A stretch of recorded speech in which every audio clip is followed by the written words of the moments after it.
Done the Yeah. Okay, take it Ironman, a away, couple of John. work, Take it away, John.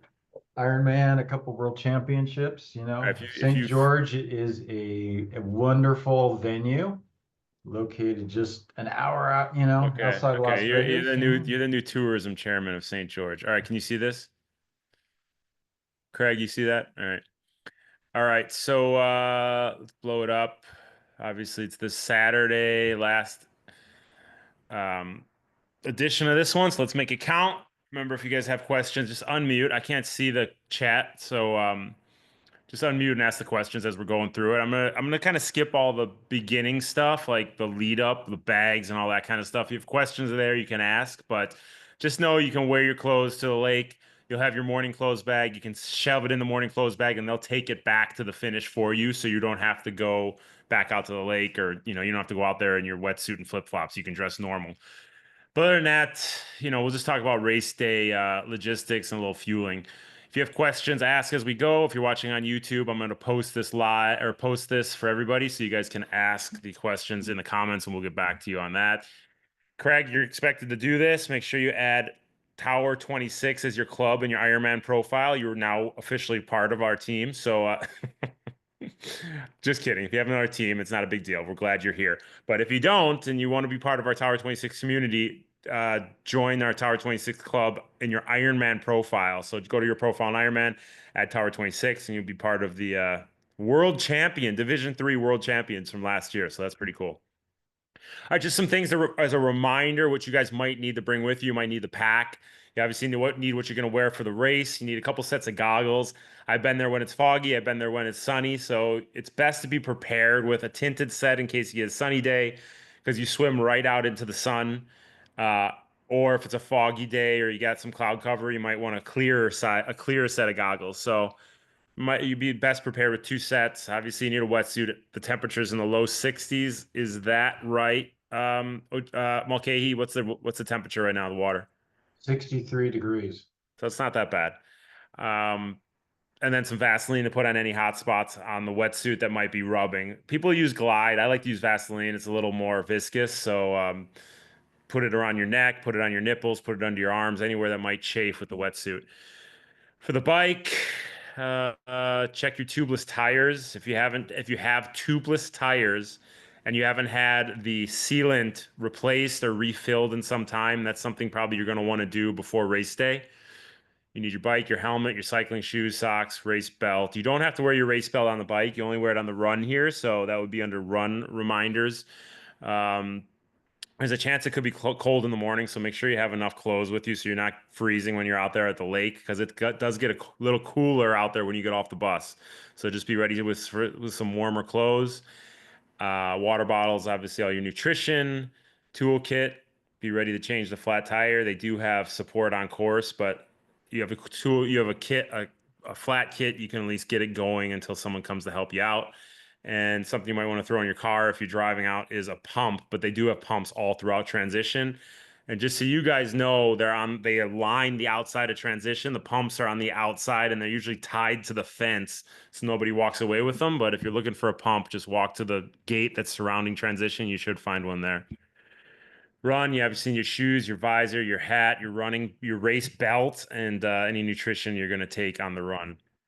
Miscellaneous things you might need is your watch, sunscreen, body glide. They always have sunscreen in transition too. So if you don't bring your sunscreen to transition, you can put it on when you get there. There's a table marked sunscreen.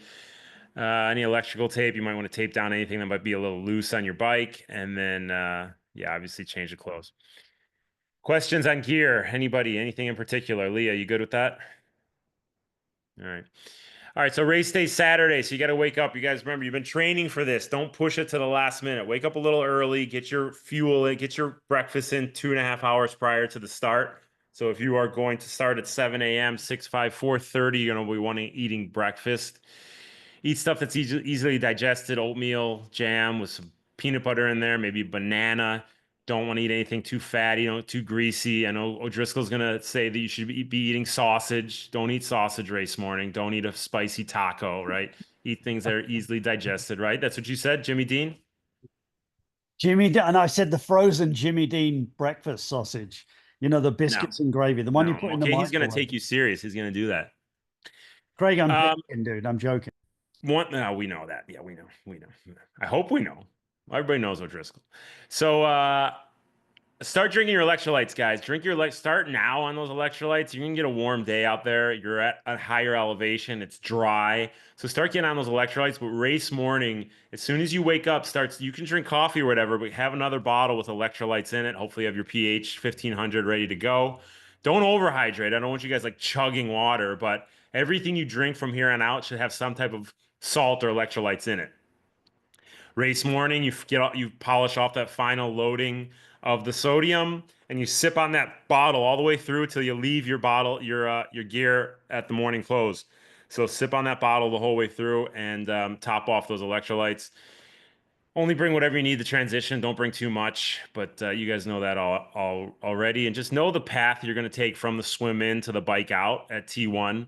And then when you drop your shoes off on tomorrow or Saturday morning, I think they're going to make you drop it off tomorrow at T2. Friday Just morning. make sure, what's that? Friday morning. Yeah, you're going to have to drop your shoes Tomorrow's off Thursday. Friday at T2, right? Just know where you're going to bike in and where you're going to run out from where your shoes are, because you're not going to see that again. You don't go back to T2 before the start of the race. You drop your shoes off. That's the last time you see it. The next time you see it, you're going to be riding your bike in.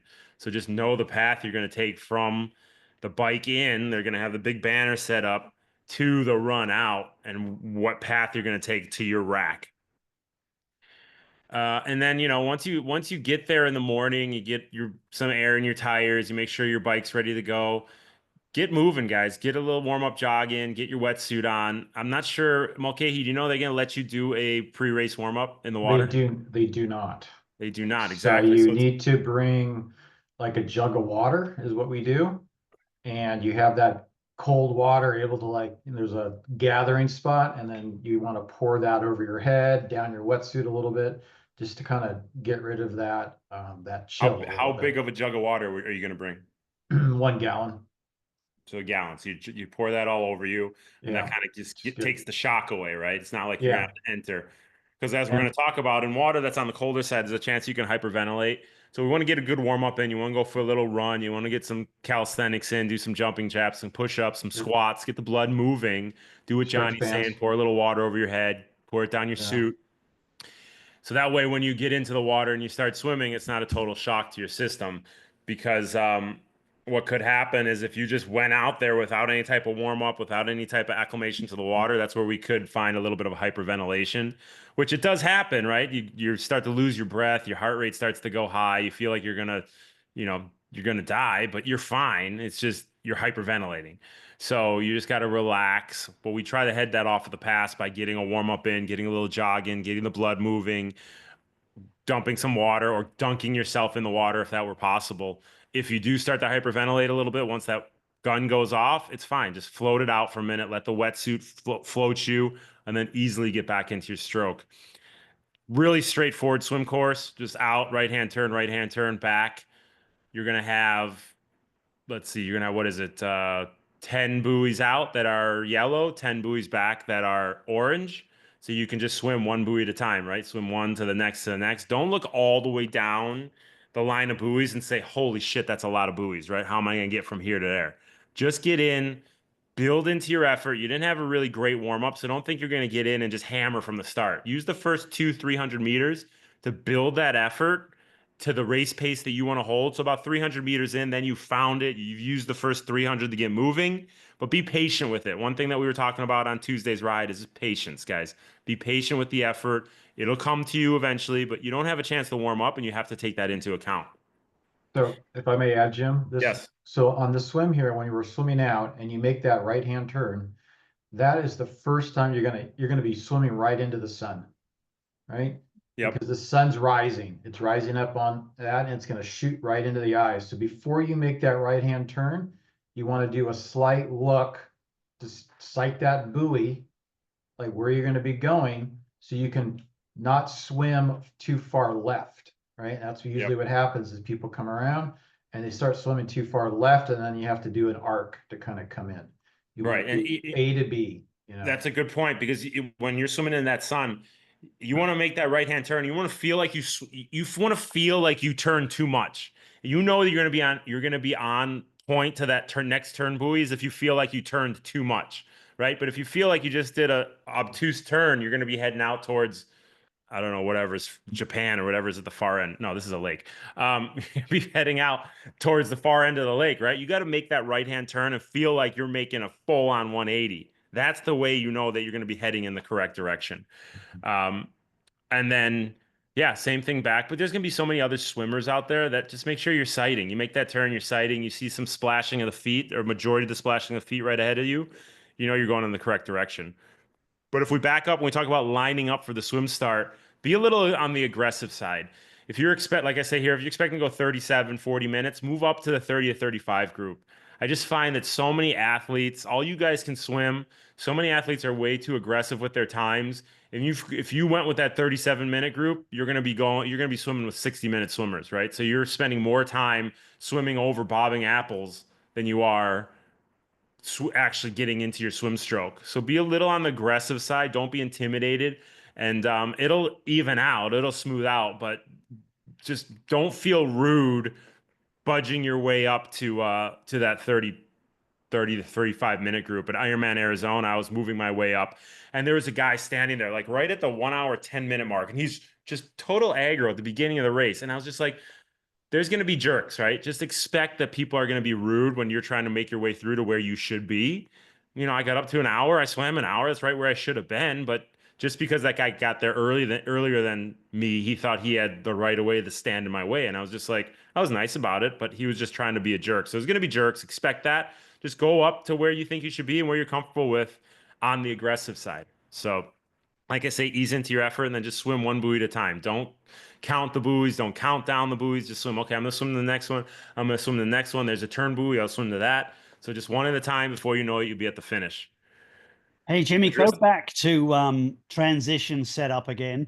When you're racking your bike in the morning, Yeah. go through, looking at where your bike where the run in from the lake, and Yeah. fixed point of where your bike is. Walk around a couple of times. I walk up and down the row a couple of times. I go, there's my bike.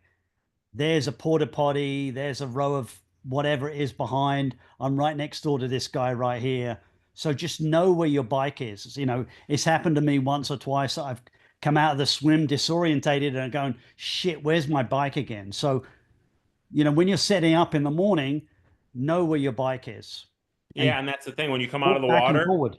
it's going to look a lot different when you come out of the water than when you left your bike to go to the water, because all these people have come in, taken their bikes. It's wet. You've went from horizontal to vertical. You run the whole length of that transition. It's a long transition. Things look different. They feel different. So like Chris is saying, if you have something that you can identify as parallel to your bike, like a porta potty or a palm tree or a speaker or something that hey, my bike's by that speaker. I'm going to run in that speaker. That's right where my bike's going to be. Right? Because it's going to look completely different. It's the same thing with the run with T2, right?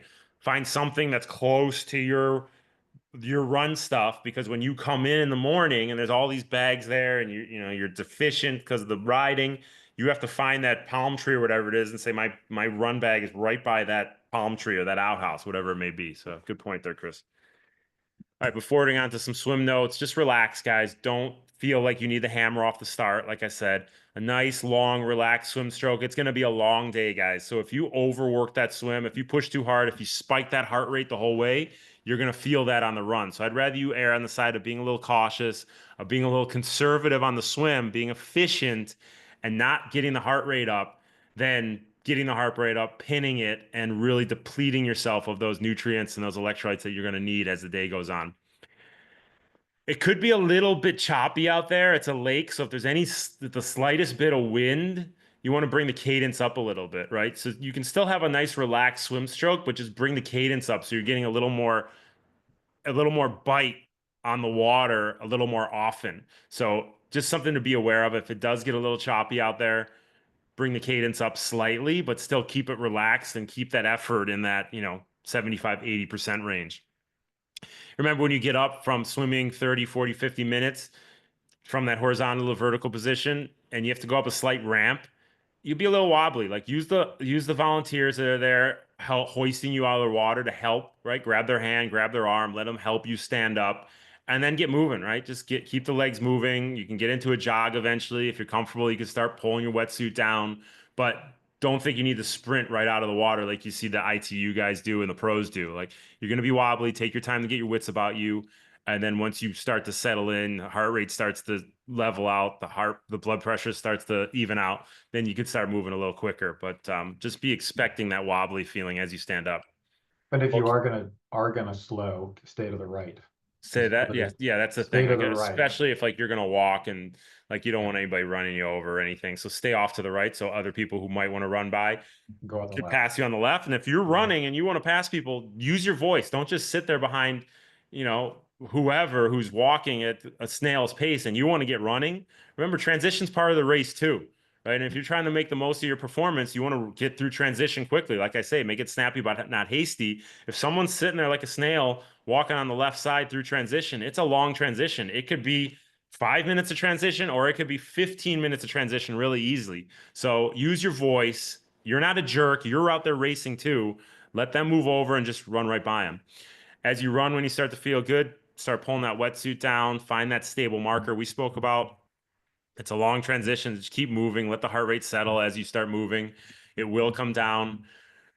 If you need to wear socks on the bike, do it. Get that wetsuit off, sit down, put your socks on, put your shoes on, but don't neglect the need to wear socks just because you're in a hurry. A blister could add 2 hours to your race, whereas putting on socks could take 10 seconds. So wear socks if you wear socks every other day when you're training. Put on those Because helmets, sunglasses, shoes. Put on your, don't worry about putting on the race belt. You do that in the run. Get your bike, carefully run to the mountain line. Remember, you can't get on your bike until after the mountain line, which is outside of the bike out banner. Could be slippery. It's asphalt. So a lot of people have been running on it. It's wet. So just be cautious. I don't need you guys to break a hip before you get out there on the bike. So take your time if you're running in your bike shoes or when you're running in those bike shoes that you don't slip. Yeah, like I said, get past the mountain line. You're good to go. But it's part of the race, guys.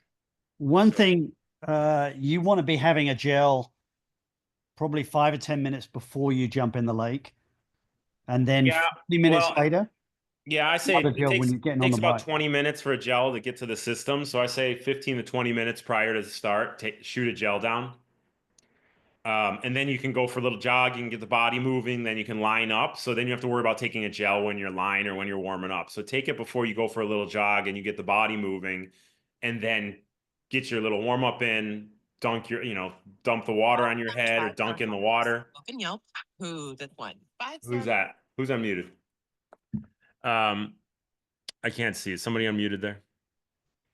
So yeah, so take about 20 minutes before you expect to start. So if you're starting at 7:10, take it at 6:50. Good point, Chris. All right, bike course. You get out in the transition and you have a little bit of a false flat going up for a few miles. Take your time. Once again, the key of the day is patience, guys. The patient athlete's going to have the most successful athlete, because when we get into the run and you're on that back half of the run, and that's when the temperature's up and it's exposed course, if we aren't patient and we don't pace ourselves accordingly, that's where we're going to wilt on the back half of the run. So at no time in the day should you feel rushed. Should you feel like you're at that threshold effort, that threshold pace. We're going to keep a nice, consistent, steady pacing with patience as your mantra. You have a lot of elevation gain in 56 miles. It's 3,500 feet of elevation gain. As always, stay to the right unless you're moving over to pass somebody. Look over your shoulder. Use your voice. You pass them, say, hey, on your left, on your left, on your left. Make sure they know that you're passing them. Before you go to pass anybody, make sure you look and make sure it's safe. Watch all those course markings. This course is marked really well. I mean, I don't know why St. George is doing away with the course with this race, because they really accommodate to the triathlete. One thing you'll find on this race is there's a lot of tailwind sections. So even though you have 3,500 feet of elevation gain, if you ride it right and you change in the bigger gears where you feel the tailwind, you can actually have a pretty fast bike split. The thing that slows most athletes down is the snow canyon. But if you're riding the course smart and you're tactically riding the course while being patient and staying within yourself, using that tailwind to your advantage to gain some miles per hour back, you can have, I'll show my stats in a few slides, but you can have a pretty fast bike split There's several sections where you're going uphill that you're going to have a tailwind. So you can go a little faster going uphill than you would if it were just stagnant air to a headwind. So play the wind. I don't know how it's going to be on this specific day, but use the wind to your advantage. You feel a tailwind, click into a little bigger gear, push a little lower cadence to get more bang for your buck. Pick up that speed when you have a tailwind. Stay within your ability levels. Watch that heart rate as the temperatures start to go up. Your heart rate starts to come up. Your body doesn't lie. So if your goal is to keep it in that 135 to 145 beat per minute range, I don't care what your power is doing. If you're a power guy, power woman, if your heart rate is outside of that range, you're overworking the system and you're going to feel it on the run. So know what your range is going in, know what your goal is going in for feel, for heart rate, for power, and keep it in there. And if anything, that heart rate starts to go up, back the effort down, knowing we're there. We got to have a strong run. If you go outside of that range, the run is going to suffer. Once you do get the snow canyon, it's just a steady climb. You don't have to crush it. You just have to get from the bottom to the top, nice and relaxed, nice and steady. Stay on your hydration before, during, and after. When you get into that section of the course, there is no wind. There's nothing. It's just hot, heavy air. So before there's an aid station before the climb, get on that water, spray it all over you, maybe keep an extra bottle. And as you climb, stay on top of your hydration, stay on top of that nutrition so it doesn't completely deplete you from bottom to top. At the aid stations, let's make sure we take water. You're going through the aid stations from the 15-mile mark, 30-mile mark, 45-mile mark. Every time you should grab a water and dump it all over yourself, even if you don't feel like it, right? A straight water, take it and dump it on yourself because it's going to help keep that core temperature down. You also want to be sipping on that straight water too. You got to remember when the temperatures are up, you have more of a tendency to get stomach distress because your blood is going to your skin to help cool the skin. Less is going to the stomach to help digest all those carbohydrates that you're taking in. So they're all sitting there and it could get a sloshy stomach. If you don't take in enough water to help dilute all that concentration in the stomach, that's where you get gas. That's where you get that sour stomach, diarrhea, that kind of stuff. So stay on top of the straight water in addition to everything else that you're taking. Are there any questions? I can't see like I said, I can't see the comments. So any questions, Leah? Teacher Leah? All right. Strong, maintainable effort. Patience is the key of the day.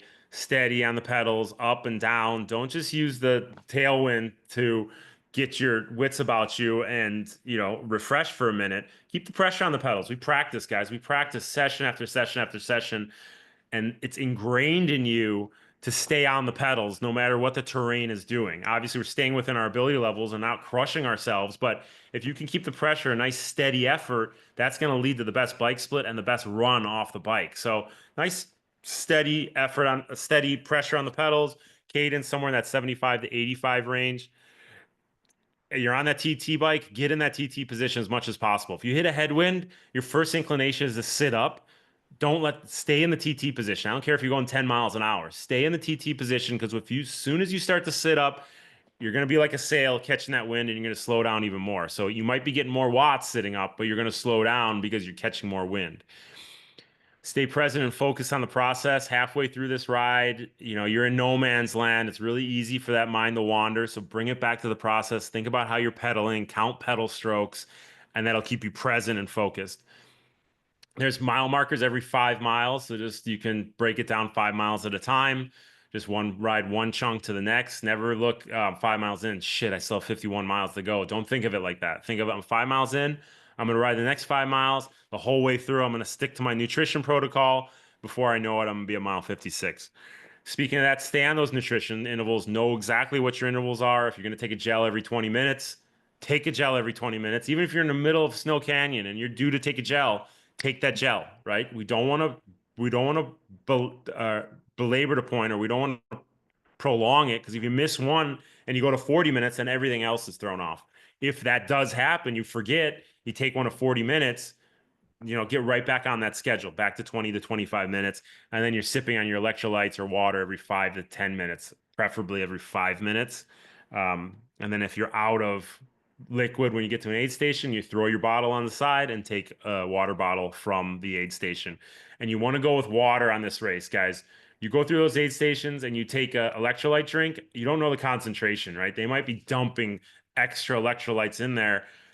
Carbohydrates are in the electrolyte drink as well, and that's just going to cause way too much stress on the digestive system. So take the water from the aid stations and rely on the gels that you're taking and any electrolytes that you started with to fuel the electrolyte needs.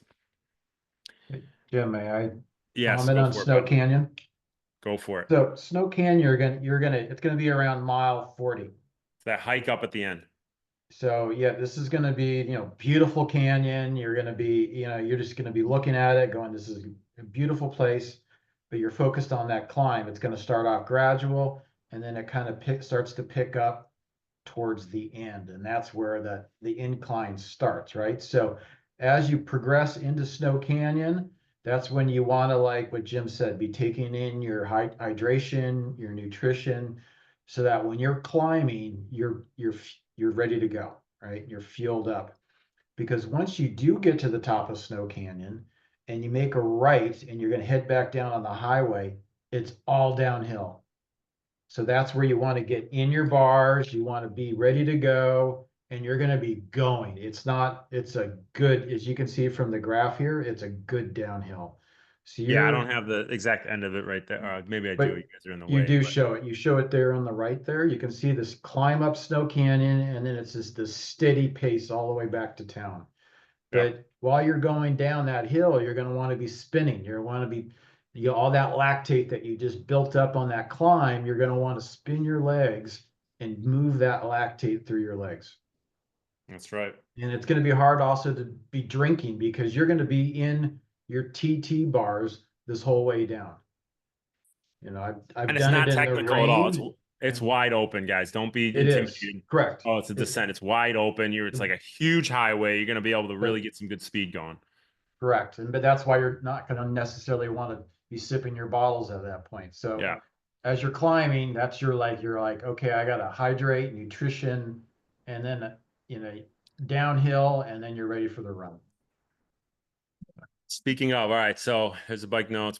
Spoke about that. So transition number 2, remember, find that big object that you can run to. It's going to look completely different when you go in. There's going to be a bunch of bikes there. It's not going to look like when you dropped off your stuff on Friday. Sorry, I said Saturday here. I said Friday when you drop off your bike, when you drop off your run gear, look at that in and out, know what path you're going to take. Just have in your transition bag what you need, right? You only need your shoes, your socks, your hat, your visor, your gel. You don't really need anything, and your race belt. That's it. You don't need anything else. So just put that in your red bag. That's all you need.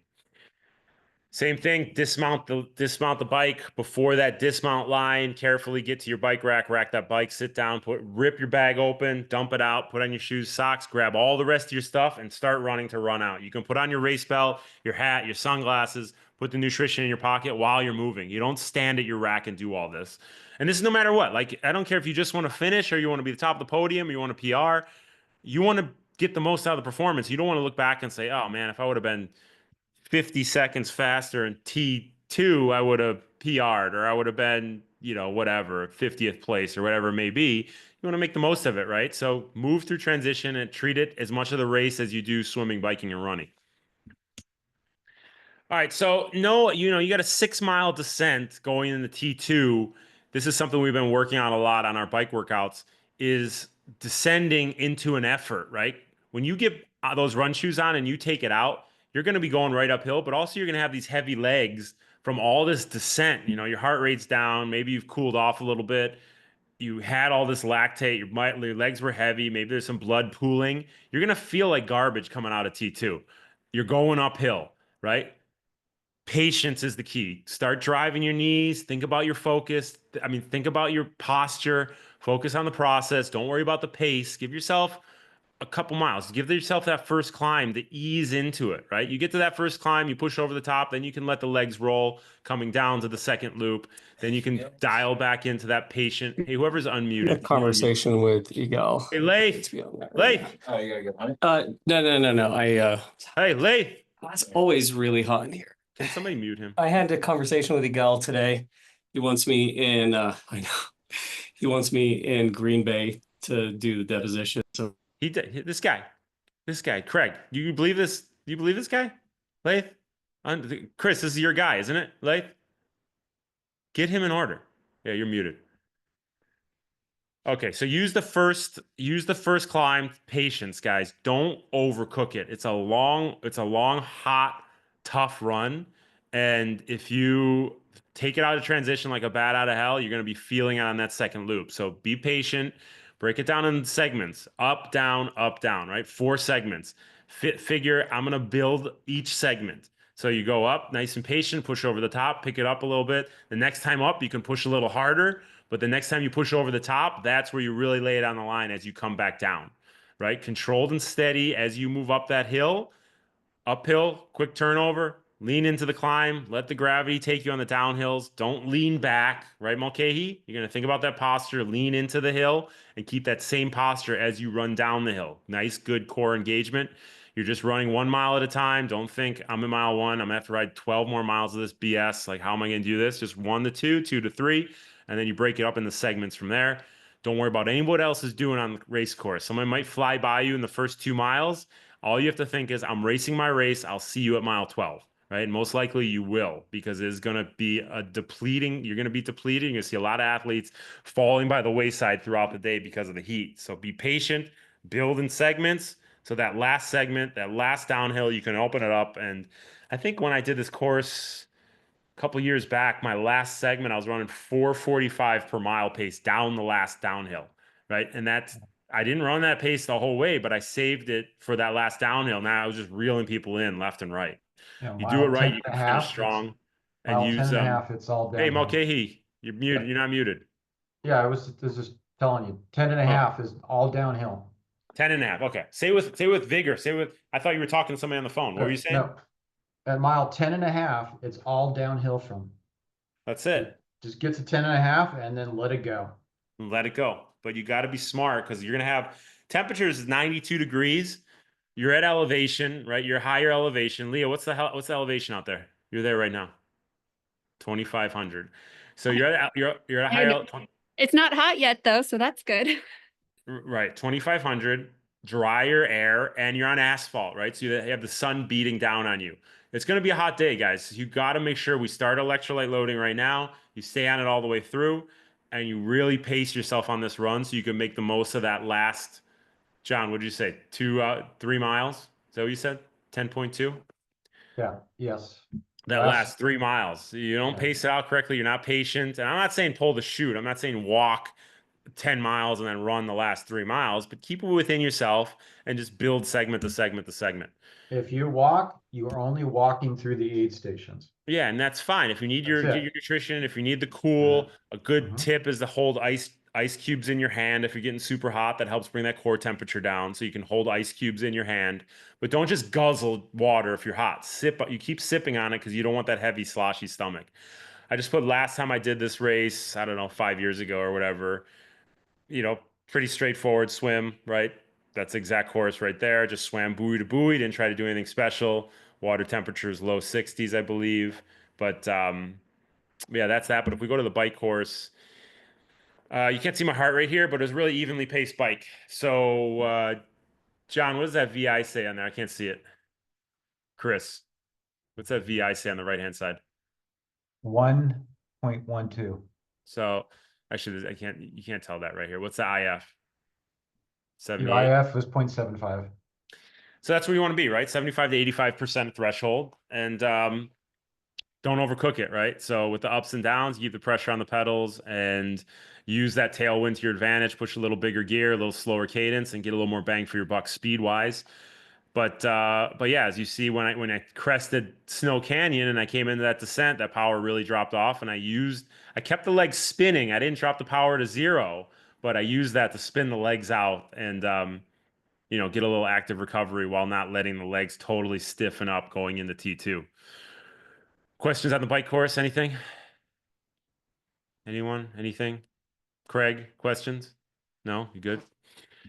And then run course, I mean, that's the thing. Like up and down, because you're pushing over the top and moving on the way down, it's not like you're having these big spikes in your heart rate. You're pushing up, heart rate's at, what is it there? 150? I think it's 150.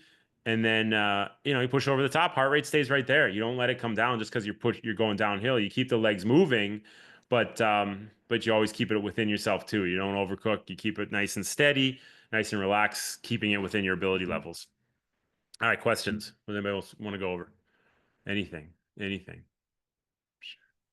got someone in the chat. Outside the window, trying to ignore. What does that Oh, say? Another comment going up Snow Josh. Canyon. Another comment going up Snow Canyon. Don't Yes. stay off the right side. Try to be more in the middle of the road, because what happens, there's these little thorns, the sagebrush thorns, and they gather along the side of the road, right?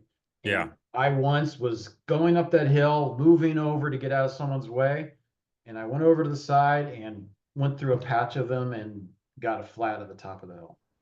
It's just a 10-minute climb though, John, isn't it? It's not Correct. Yeah, It's just 10 what minutes. local climb would you compare it to?